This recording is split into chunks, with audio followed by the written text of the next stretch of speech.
March మొదటి వారంలో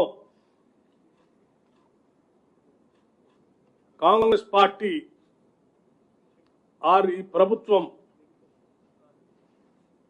ఆనాటి ఎన్నికల సందర్భంగా పార్టీ ఇచ్చినటువంటి వాగ్దానం మేరకు ఈ ప్రభుత్వం ప్రజాప్రభుత్వం కట్టుబడి ఉంది, చిత్తశుద్ధితో ఉంది. సంపూర్ణంగా దీన్ని అమలు చేయాలనేటువంటి దృఢ నిశ్చయంతో కూడా ఉంది.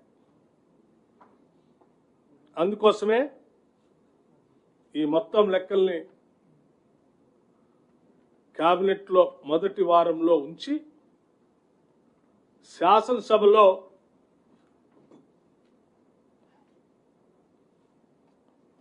బీసీలకి ఓబీసీలకి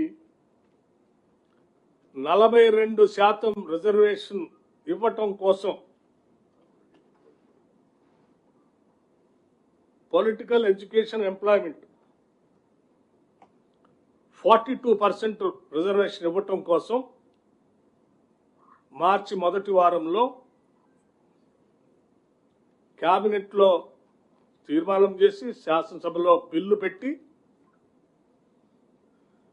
బిల్లుని పాస్ చేసి